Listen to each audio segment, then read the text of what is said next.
Hello, everybody from Imperial County, SELPA.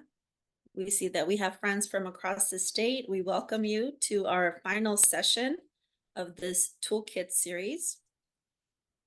We thank you for your participation, and we encourage you to continue to follow us and all of our endeavors in support of improving outcomes for dually identified students, multilingual students with exceptional needs. My name is Lupita Holguin Rubio. I'm a coordinator at Imperial County SELPA supporting this grant, Project Muse, and I'm joined here today by my amazing colleague and friend, Vanessa Lopez. Want to say hi, Vanessa? Hi, everyone. Welcome. So again, thank you for being with us today. Please know that we will be dropping links as we move through our presentation today from the resource that we're going to be highlighting. And on that note, we're going to move on to the next slide, please.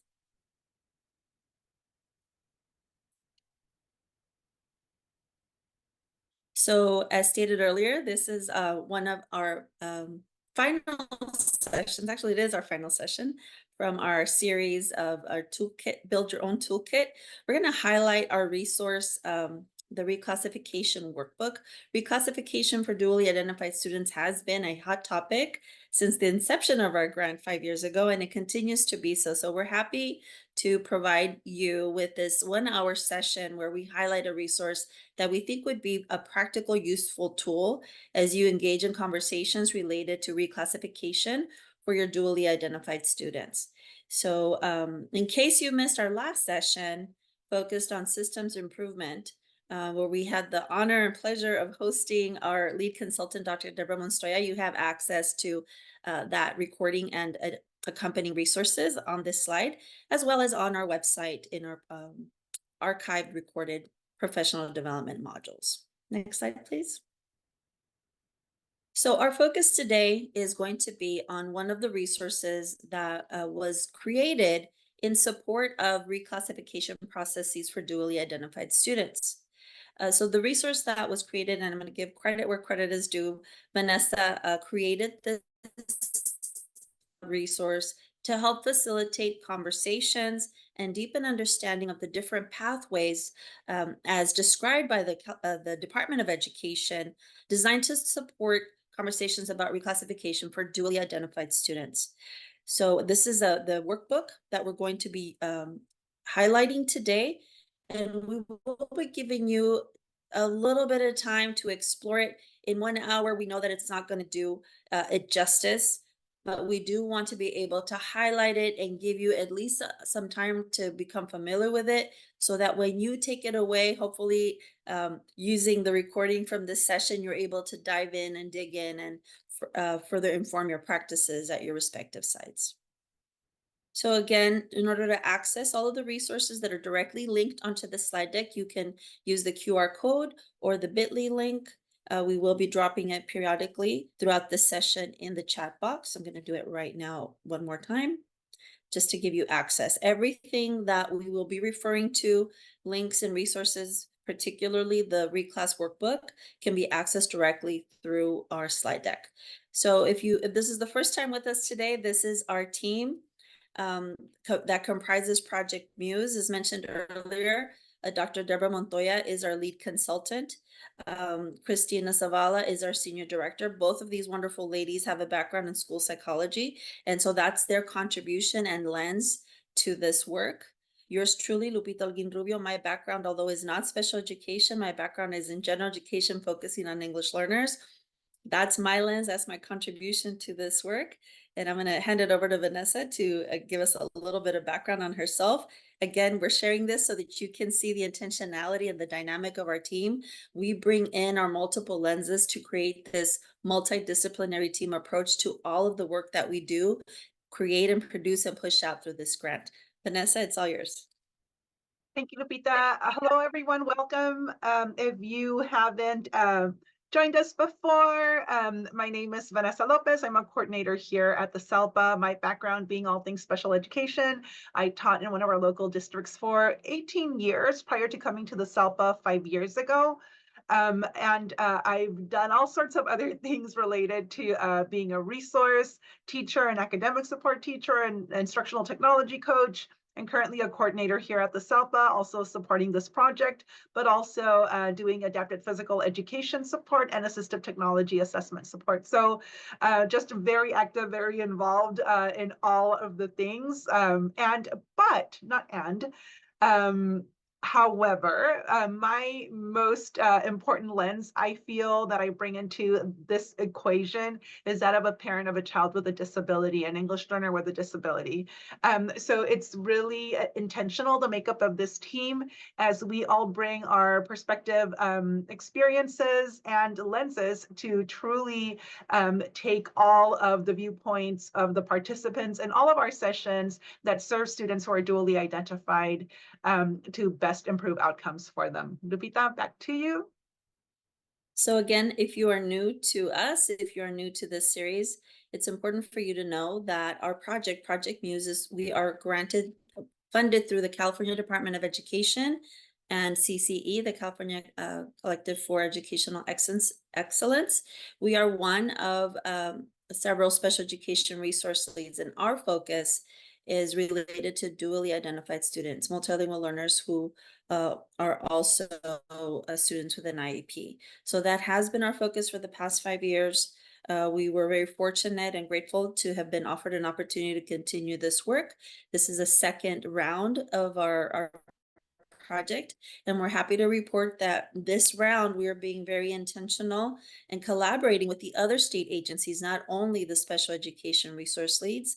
And that's what this slide represents a range of the state agencies that we are collaborating with, some of them very actively. As a matter of fact, we met with some friends earlier this morning, and we have some big plans moving forward. Excited to share with all of our participants and state agencies statewide. Next slide. Our approach, not only in this grant work within our scope of work, but in collaboration with the other state agencies, is captured on this slide. It is a collective commitment. As stated earlier, the dynamic of our team is very intentional. We value, appreciate, and lean on each other's lens and expertise. And we know that to be true in anything that is worth doing. I've kind of caught myself saying this, for a little bit now. Good work is hard work. And so in order to do the hard work, we need each other's support and again, expertise. So it is a collective commitment. This is to some degree our mantra, how we navigate through this work, and it continues to be as we connect and collaborate with the other state agencies. And we invite you, whether you're here as a singleton representing your district, or maybe you're here with a team member or partner, to be thinking about that approach, that multidisciplinary team approach in addressing the needs of dually identified students. We need each other. We need each other's expertise. We need each other's support and resources. And so we invite you to hop on and join the ride as we move forward addressing the needs of dually identified students statewide. So having said that, let's set a little bit of the context to establish some common understanding of why we're going to talk about what we're going to talk about today. And that is students with disabilities who are also English learners. Currently, statewide, 25% of students with a disability are English learners. This is statewide data. And so I ask you to think about, what does that percentage look like at your respective site in your LEA? How significant is the percentage, and what and how do policies and practices look like? Do they reflect the dynamics of the students that you are serving? Next slide. Another piece of information that I think is important to take into consideration as we're setting the context is this comparison of English statewide data related to English learners and English learners with disabilities. I've taken the liberty to kind of focus our attention to the reclass percentage because that's our topic today. So when we look at the English learner pie chart, and we notice that the reclassification percentage for English learners is about 45%, compared to English learners with disabilities at 28%. It's pretty alarming. So again, I invite you to think about and ask you, do you know what this percentage looks like? English learners with disabilities, reclassification percentage at your site. And what questions arise from that information? We know that this is a a concern at the state level. Has been, again, as stated earlier, from since the inception of our grant, we've fielded many questions and have learned alongside our partners at the Department of Education and many LEAs. I noticed that Los Angeles Unified is in the house. Thank you, Mr. Escamilla, for joining us. I know we've met with you and your team on this topic, not too long ago. And again, we continue to learn together and partner together again for that goal to improve outcomes for all of our students, in this case our dually identified students. So given that we have this context, and I'm asking you to pause and process, what does that data look like at my site? I want to share this very short video clip, again, continuing to set the context for why we're having these conversations. So again, please take note of what we listen. Think about that question, guiding question at the top of the screen. Uh, does what we hear and see in this video, does it resonate with you? How does it resonate with you? And what are some of the that we see in our school sites, processes, practices from our district office? Do they match and do they support dually identified students? So Vanessa, I'm going to ask you to press play, please. I could talk for a long time about the issue of English language learners in special education, but I wanted to make two key points for educators to understand. In many districts, there are folks who don't understand that a child who's an English language learner, as well as one who could benefit from special education, is actually entitled to the protections of federal law on the basis of both statuses. So an English language learner is entitled to ESL, and a special ed child is entitled to special ed assistance. And if you have an English language learner who is also special ed, they're entitled to both. I recognize that that can be very difficult to implement, but the child does have the right to gain language proficiency in English, as well as the services that would be provided in a special education context. Another point is, if you're testing a child for special education who's not proficient in English, and you're testing that child in English, you're not really testing the special education issue, because they may not be understanding the question, not because of cognitive issues, but because of their lack of English language proficiency. This can be a difficult issue for school districts to deal with and to manage, but it's very important that administrators and teachers be sensitive to the language of the instrument that they're using to test for special education, because they may be testing language proficiency rather than an auditory problem, a cognitive problem, or something else. It's important, again, to take into consideration some of the key concept that we heard in this video clip. Dually identified students have the right to receive both their supports and services through Title III, as well as their supports and services through IDEA. It's not either or one does not take precedence over the other one. It's important to really take that message to heart and have it be embedded in the policies and procedures that we are utilizing to address the needs of our English learners who also have a special education need or receive special education services. If our policies and practices do not reflect that, then this is an opportunity to really be thoughtful, reflective, and think about what can we do next to ensure that we are providing the appropriate supports that these students deserve and have a right to receive. So the topic is reclassification. So I want you to be mindful of these. Let's go back one, Vanessa, the guiding questions in the practitioner's guide. I think it's the next slide. Next one. We have some guiding questions in the Practitioner's Guide for Educating English Learners with Disabilities, which is our grounding resource for this work. All of the recommendations and content can be found in Chapter 9, but as stated earlier, the criteria that we're going to be reviewing is set forth by the California Department of Education, and the pathways that are recommended are set forth by the U.S. Department of Education, and they are housed on Chapter 9 of this resource. So I want us to focus on the guiding questions for this chapter and really focus in on the first bullet for teachers and the first bullet for administrators. So think about these questions as we move forward today. Regardless of your role, I just think that these two questions are really important.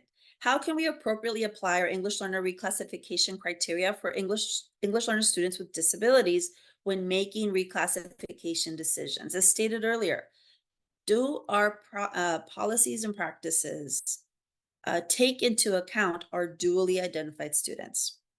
The first bullet of the for administrators question is, what factors should I consider when developing policies and procedures at the LEA or school site level to address the reclass of students with disabilities? So again, it's not either or, it's both. And so do our policies and practices and forms and how we navigate conversations about when a student is eligible to reclassify, does that encompass both Title III requirements as well as IDEA requirements? Next slide, please. So what does reclassification mean?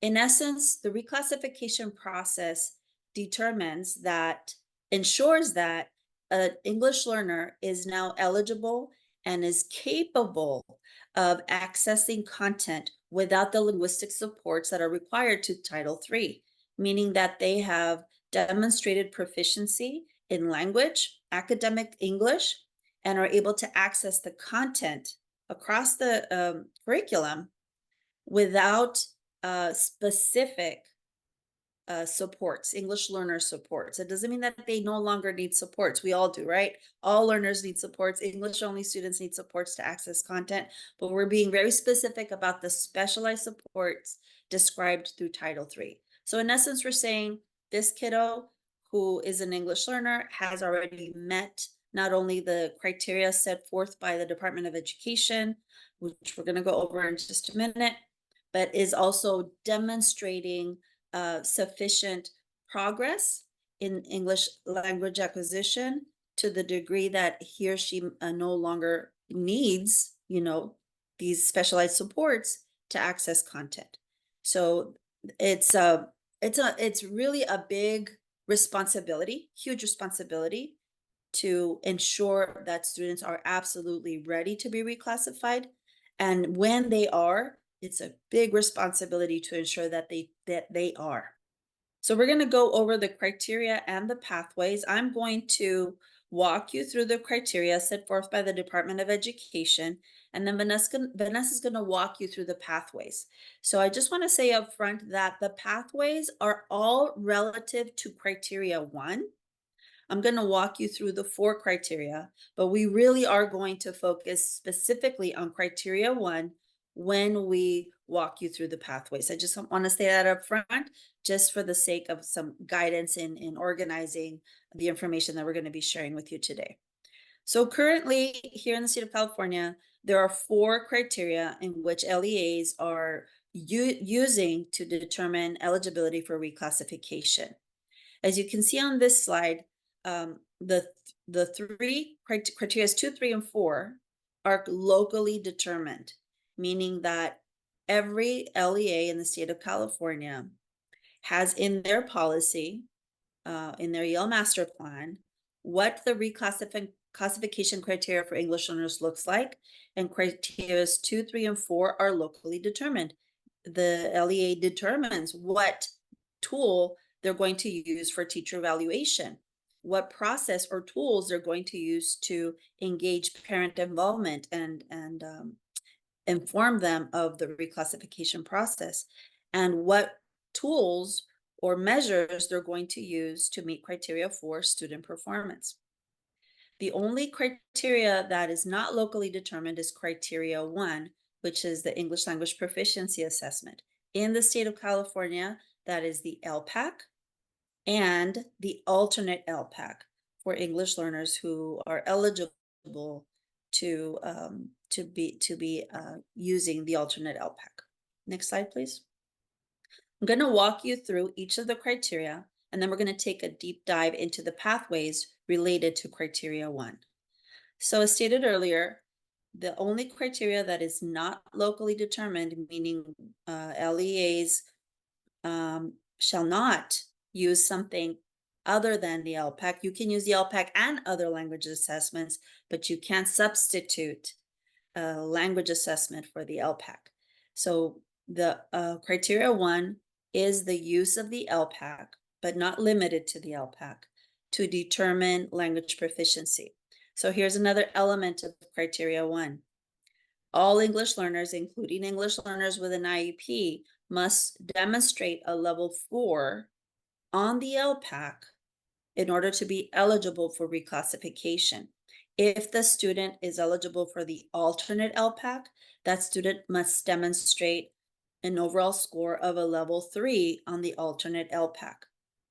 Not because level 3 is the one less than 4, the alternate LPAC's highest score.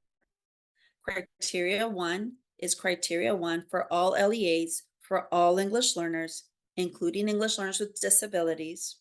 And for those students who are eligible to receive the alternate LPAC, it is also true. So LPAC level 4, alternate LPAC level 3. This is what we refer to is kind of the gatekeeper of eligibility for reclassification. The good news, folks, is that we have learned this year that many students, many English learners statewide are indeed eligible for reclassification, including those kiddos that are taking the alternate LPAC. They are eligible because they have demonstrated proficiency. They've acquired a level 4 on the LPAC or a level 3, and so they're eligible for reclassification. So make sure that you reach out to your Title III person at your site to ask or inquire about the kiddos who are eligible, and really start having the conversation about how to move them along through the reclassification process. So they're there, they're at the door, they're ready to go. So again, this is why we're here today. Next slide, please. So just as a reminder, the remaining 3 criteria are locally determined. So we are going to talk about criteria 2 very briefly. And what you'll notice here is that we're highlighting the OPTEL, the Observation Protocol for Teachers of English Learners. This is a recommended tool. It is not a required tool, but I highly recommend that if you're not familiar with it, to become familiar with it and utilize it even as a pilot to see how it might inform the teacher evaluation component of the reclassification criteria. So the beautiful part about this resource is that it is aligned to the standards, and therefore we're making sure that all our dots are connected. We're assessing students with the ELD standards.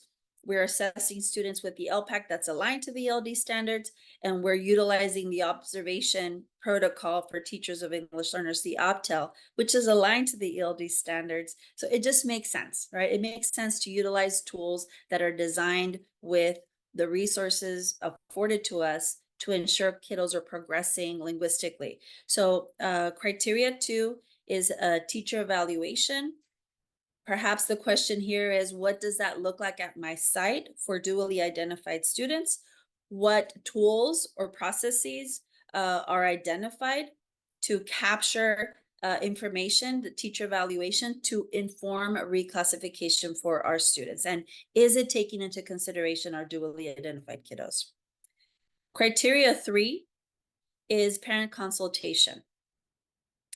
So criteria 3, again, is very important to take into consideration because we want to not only inform parents, next slide, please, inform parents of the reclassification process, but we want to encourage them to be active participants in that decision. And information from home is going to be helpful in helping us make that determination, especially if when the kiddo has an IEP, to inform us what is how progress is occurring not only within the school walls, but outside of the school walls. So parent involvement is critical. And the OPTEL is also recommended and designed to help gather that information from the parents. The fourth criteria is one that also causes us to pause a little bit when we are talking about dually identified students. Criteria 4, locally determined. And what does criteria 4 say? That criteria 4 says that we ought to get information, get data that shows us how well the student is progressing, but that has a similar disability from his or her only multilingual learner need. Let me rephrase that. So when we are gathering data to determine the student meets criteria 4, we want to take into consideration the student's linguistic ability and how the disability manifests, and compare that information with an English only student with a similar disability. So it's important for us to take that into consideration and cross-reference with our policy, apples to apples. I'm going to hand it over to Vanessa to help clarify that through some examples and some potential recommendations for how to meet criteria 4 when we're talking about dually identified students. Vanessa? Thank you, Lupita. So again, as Lupita mentioned, criteria 1, gatekeeper criteria, usually thought of the most difficult one to achieve.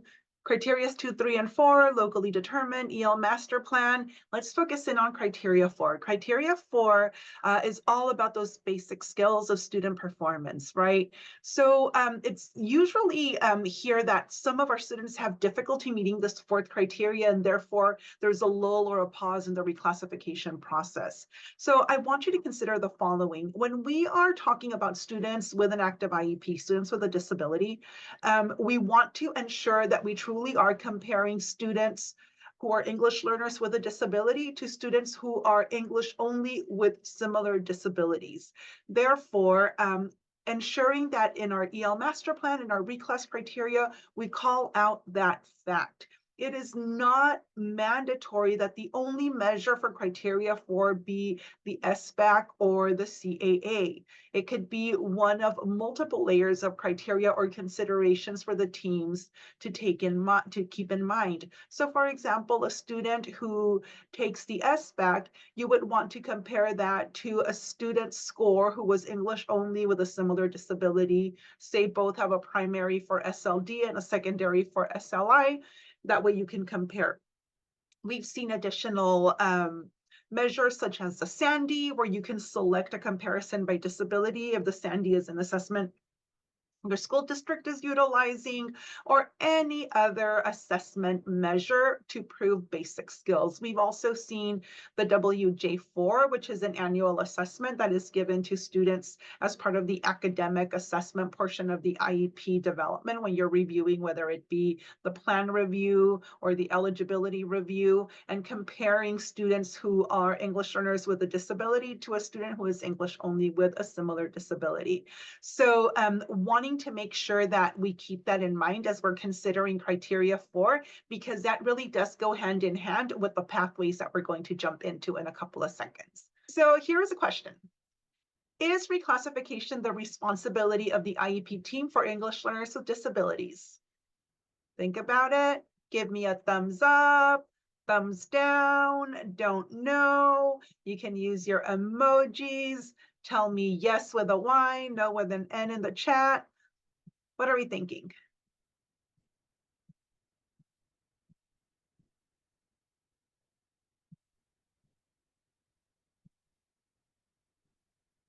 Oh, I love it. Keep it going, keep it going.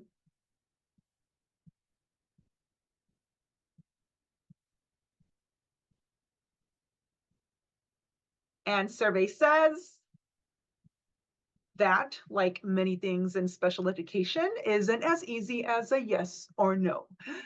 It's rather somewhere in the shade of gray continuum. However, what is clear is that each district or LEA must establish policies and procedures to designate staff responsible. So some of you said the IEP team, but depending who's in the IEP team. If your IEP team already includes an EL specialist, an ELD TOSA, anyone who is an English learner specialist or has specialized knowledge on second language acquisition should be present when reclassification decisions are made.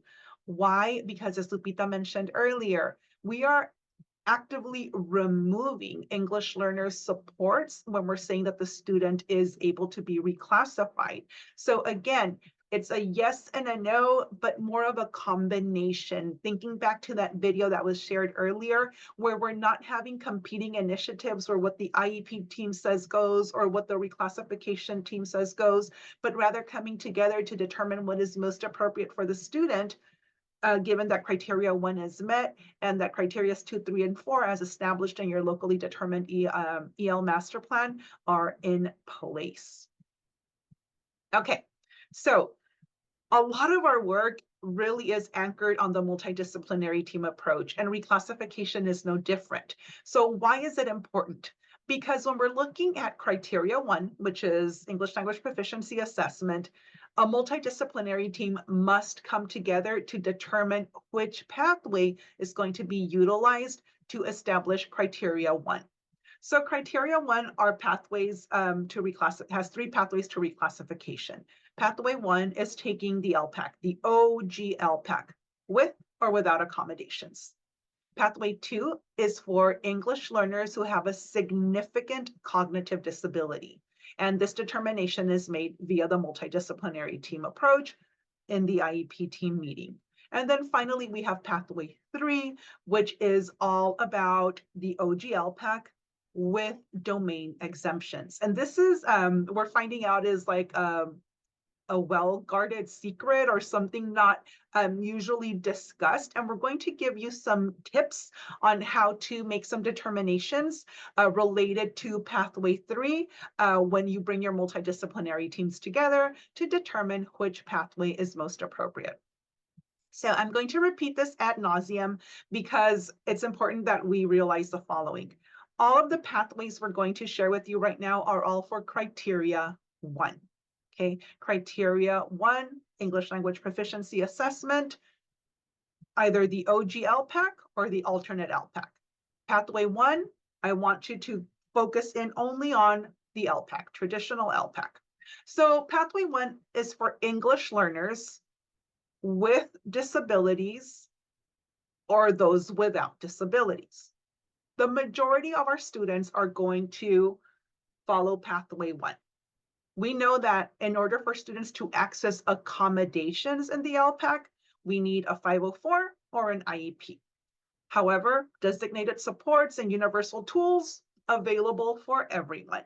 So pathway 1 is for students with or without an IEP that are able to access the LPAC. In the case of students with a 504 or an IEP, accommodations are fully available and you can combine them as necessary.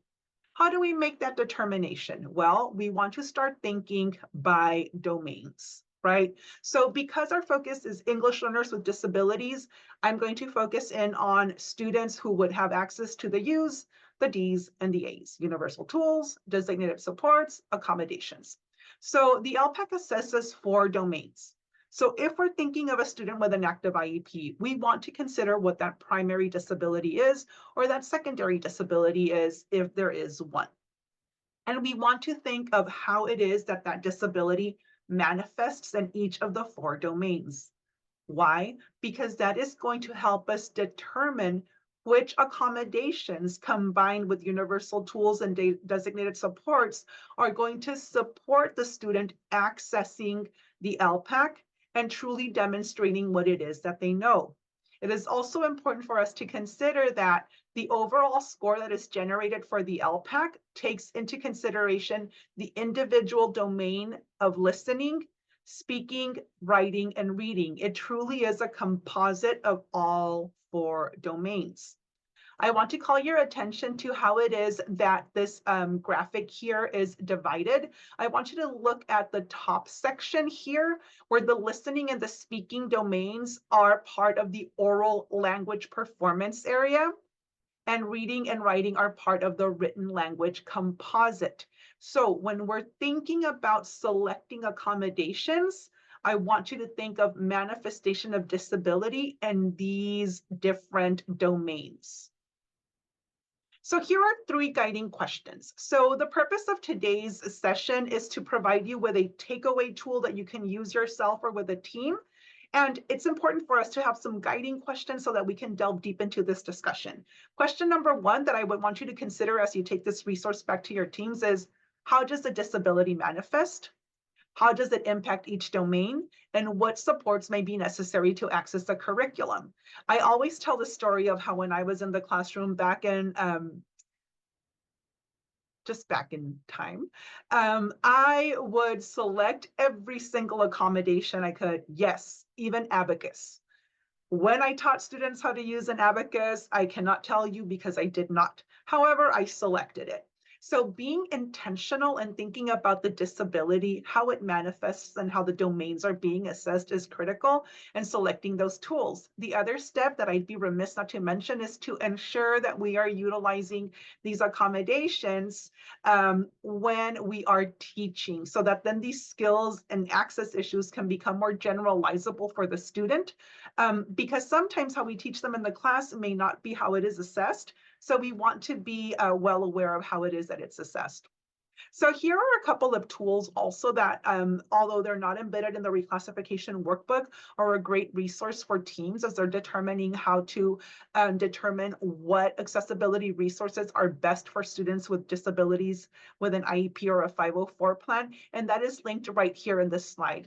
However, if you really want to take a deep dive into every single universal tool, designated support, and accommodation, and how it is presented, whether it be in the SBAC, on the LPAC, or the alternate LPAC, or the CAA, the California Accessibility Resources Matrix is available here for you to access. And it really does a great job at structuring what it is that's available per test and even per domain, so that teams can spend some time familiarizing themselves what it is that's available for students. However, if your bandwidth is not there at this point of the school year and you just want something quick and visually accessible, then we have the accessibility resources, these graphics that are organized around the assessment, whether it be computer-based or paper pencil-based. And it really gives you a visual outline of what is a universal tool available for all, designated supports available for all, and accommodations that are available for students with an active 504 or an IEP. So again, great resources available at your fingertips as you're building capacity within your teams. So because our time is limited today, I want to just share out how it is that we would typically use this resource should we have a longer period of time together. So at the end of each pathway for criteria 1, we've linked the reclassification scenario workbook. And this reclassification scenario workbook gives you a student scenario, an exemplar of how it is that a team makes considerations related to reclassification specifically for criteria 1, pathway 1. So you can see here that we have 3 individuals here. This is Amanda. For Amanda, we're going to explore pathway 1 towards meeting reclassification criteria 1. So inside the workbook, you'll be able to read, annotate. You can choose to do it as a jigsaw activity, as a whole group activity. And at the end of that student scenario, some questions are posed that allow teams to reflect and even identify what else they would have liked to see included in the reclassification process specific to Amanda for pathway 1 to criteria 1. Okay, give it a couple of seconds. Let's let that settle. Now let's set a little pathway into pathway 2. Okay, so we're moving away from the LPAC and we're moving into alternate LPAC. So I want to read what it says here for Pathway 2. Pathway 2 is for English learners with significant cognitive impairments. I'll say that again, significant cognitive impairments. What does that mean? Okay, well, that means that the student has to have an IEP assessment data that indicates that a significant cognitive impairment exists. What it is not, though, it is not a pathway for students who can't pass the OG LPAC. They can't pass the LPAC with or without accommodations. Let's try out the alternate LPAC. It is not for students whose primary disability is specific learning disability. Why? Because by definition, when a student meets eligibility criteria under SLD, we are saying that there is not a cognitive disability. It is not related to an intellectual disability. So if you are in a position where you are able to look at SACE, Welligent, Cyrus, and establish that maybe some kiddos that are taking the Alt-LPAC or the CAA have a primary SLD, you would really want to have a conversation with your SPED teams so that maybe this is information that hasn't made its way to them just yet, and share out that it is important to recognize that specific learning disability is not reflective of a significant cognitive disability at that. The other point that I want to remind you of is if you're a testing coordinator at your site, or if you work closely with one, is the Alt for All guidance. So if a student can't pass the LPAC and a team determines that they're going to take the alternate LPAC, well, that locks us into the CAA for ELA and for math for that particular student. Because once you go alternate for one of the assessments, then you're alternate for all of them. And although the alternate LPAC wouldn't necessarily impact your 1%, the CAA would. That is not to say that if a student absolutely is demonstrating that a significant cognitive disability exists, you wouldn't want to do it for fear of impacting the 1% threshold. Just important for us to keep that in mind. So that may seem like super nebulous, like, okay, significant cognitive disability, how do I make that determination? Is there some guidance out there to support my team in establishing whether a significant cognitive disability exists? And the good news is that yes, there is a decision-making tool to help teams establish if an alternate assessment is appropriate. So very quickly, I'm going to pop it open and I'm going to rely on you giving me a thumbs up if you can see the PDF document on the screen. Yes. Perfect. Fantastic. So this looks like a hefty document, and it does seem as such because the last couple of pages have definitions. It's a glossary, but we're going to focus in on the first couple of pages. So the very first page just gives us an overview of the tool itself. And the second page tells us the instructions for use. However, the process itself is very much structured to be a self-guided decision-making worksheet. First section, part A, you're determining initial eligibility, including some demographic data. Fill in that demographic data, and here is our first stop and go. Stop if the student does not have an IEP. Continue if the student has an IEP.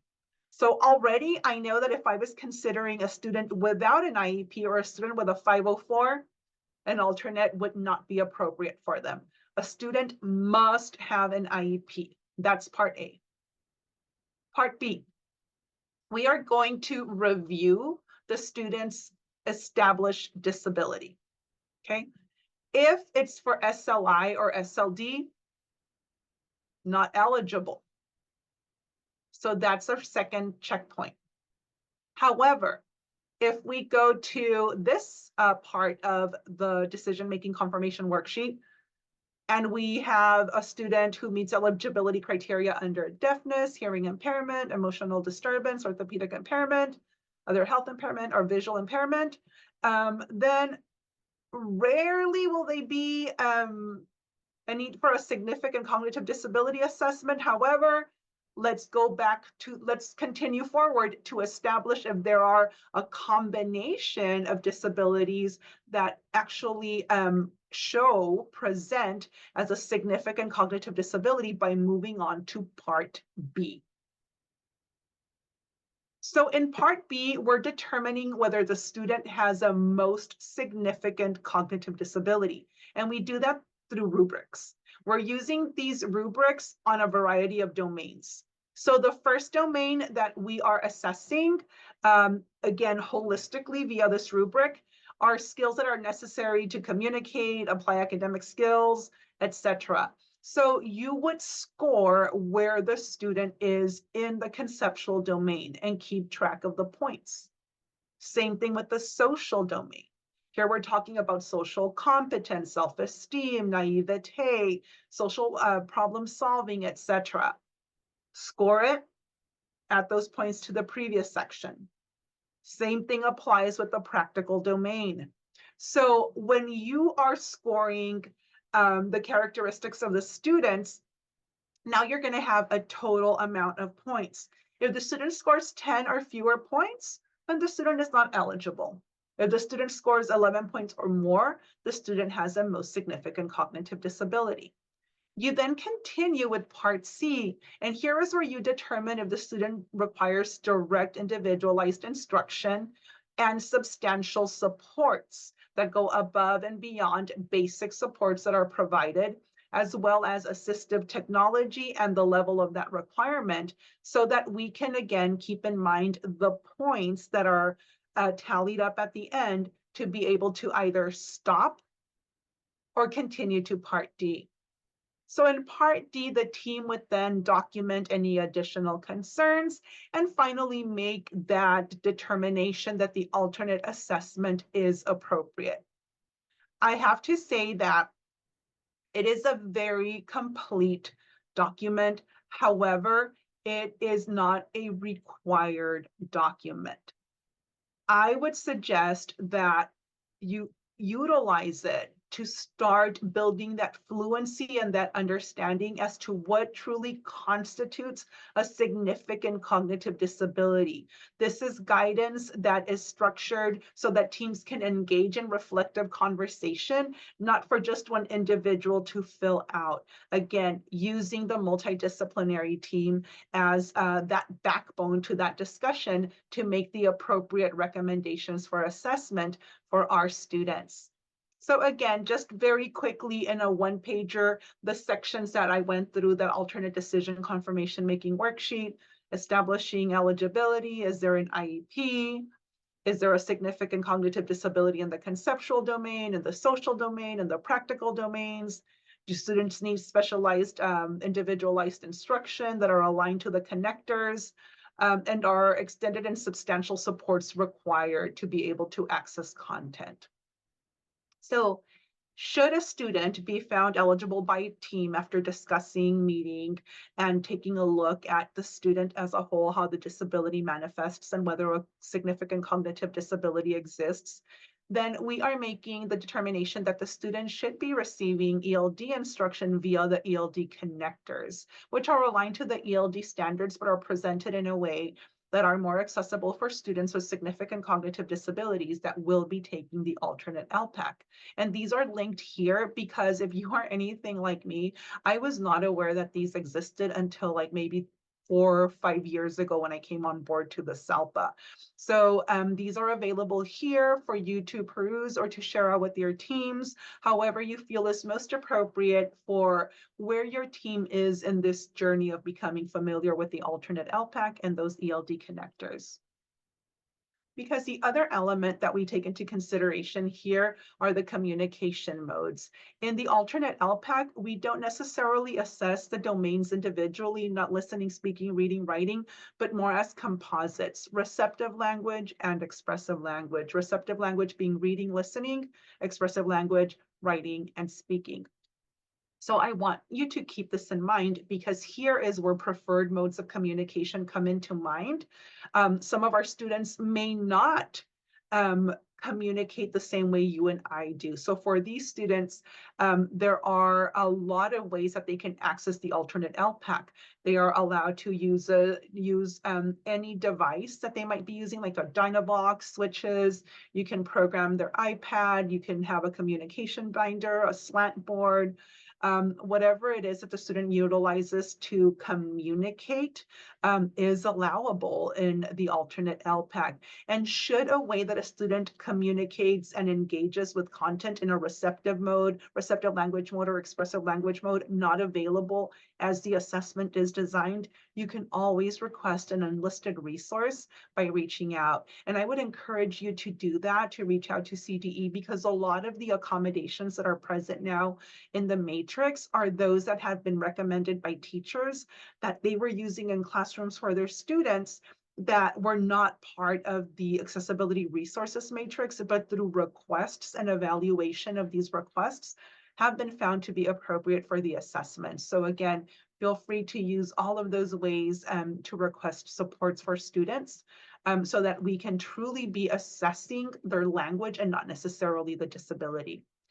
Finally, here we have the task type infographic, which gives you an idea of how the alternate LPAC is assessed via these task types, and also a link to the Moodles. The results are in Moodles on what it is that the alternate LPAC assesses, how preferred modes of communication are taken into account, and also how it is that the task types are structured and what it is that they are measuring. So that is pathway 2. So now, pathway 2, also referenced in the workbook via Marcus.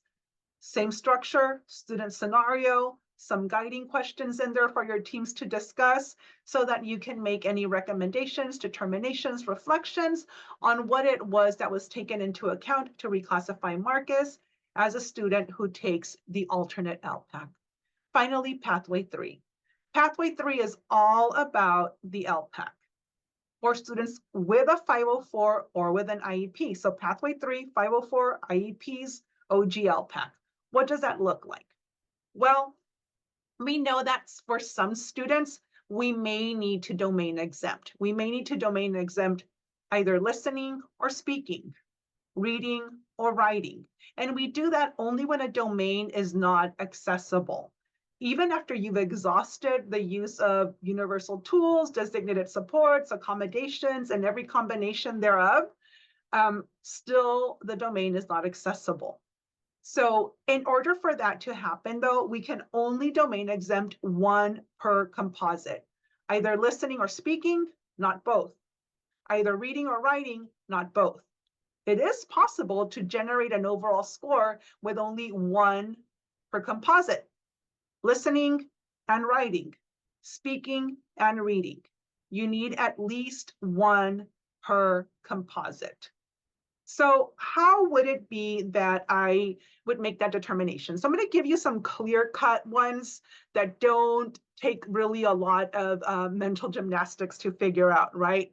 So here, let's talk about a student who has primary OHI, secondary SLI, speech language impairment, primary OHI, other health impairment, for generalized anxiety, right? And that anxiety manifests as selective mutism. So I know that just knowing that bit of information, I may choose to not assess the speaking portion because I would in fact be assessing the disability. Another example, and again, this is just a very broad surface level. Multidisciplinary team comes together and we are talking about a student whose primary disability is visual impairment. The condition is degenerative. They were able to utilize some Zoom in the past to be able to read some of the letters, some overlays. However, we're at the point where that ability to see is so